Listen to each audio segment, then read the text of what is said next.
హైదరాబాద్ నగరాన్ని కుదిపేసేలా ఓ కొత్త పోలీస్ విభాగం కార్యకలాపాలు ప్రారంభించబోతోంది. పేరు హైడ్రా పోలీస్ స్టేషన్. మే 9న ముఖ్యమంత్రి రేవంత్ రెడ్డి ఈ స్టేషన్ ను అధికారికంగా ప్రారంభించనున్నారు. అయితే ఇది సాధారణ పోలీస్ స్టేషన్ కాదు. ఇది అక్రమ నిర్మాణాలు, భూ కబ్జాలు, ప్రభుత్వ భూముల ఆక్రమణలపై నేరుగా యాక్షన్ దిగే ప్రత్యేక బృందం. ఈ ప్రత్యేక విభాగంలో ఇప్పటికే ఓ ఏసీపీ, 6 ఇన్స్పెక్టర్లు, 12 ఎస్ఐలు, 30 మంది కానిస్టేబుల్ విధుల్లోకి చేరారు. అంతేకాదు 70కి పైగా వాహనాలు, అందులో 40 స్కార్పియోలు, 20 డీసీఎంలు, బైక్స్, టిప్పర్లు, ఇలా అన్ని సదుపాయాలతో హైడ్రా సిద్ధమైంది. ముఖ్యమంత్రి చేతుల మీదుగా ఈ వాహనాలు అధికారికంగా హైడ్రాకు అప్పగించనున్నారు. ఇంతకు ముందు పోలీస్ ఉద్యోగులకు తక్కువ మార్కులతో అర్హత కోల్పోయిన 150 మందిని డిజాస్టర్ రెస్పాన్స్ ఫోర్స్ డిఆర్ఎఫ్ నుంచి ఎంపిక చేసి ప్రత్యేక శిక్షణతో హైడ్రాలో చేర్చారు.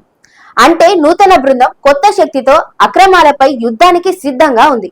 ఇకపై చెరువుల్లో మట్టి పోసి భూమిని ఆక్రమించడం, నాలాలు మూసేయడం, ఫేక్ డాక్యుమెంట్లతో ప్రభుత్వ భూముల స్వాధీనం, రోడ్లపై నిర్మాణాలు, ఇవన్నీ హైడ్రా కళ్ళలో పడితే నేరుగా కూల్చేస్తారు. ఎవరైనా సరే అంతే. బిగ్ షాట్స్ అయినా సామాన్యులైనా ఒకే నిబంధన. హైడ్రా కొన్ని ప్రాథమిక చర్యలు ప్రారంభించగానే సామాన్య ప్రజల్లో భయభ్రాంతులు మొదలయ్యాయి. పెద్దవారిపై చర్య తీసుకుంటే కోర్టుకు వెళ్తారు, కానీ పేదవాళ్ళు చేసేదేం లేదు అనే గుసగుసలు వినిపిస్తున్నాయి. అంతేకాదు సమాచారం లేకుండానే కూల్చివేతలు జరుగుతున్నాయంటూ కొన్ని ఆరోపణలు కూడా వచ్చాయి. రియల్ ఎస్టేట్ రంగంపై కూడా హైడ్రా ప్రభావం కనిపిస్తుంది.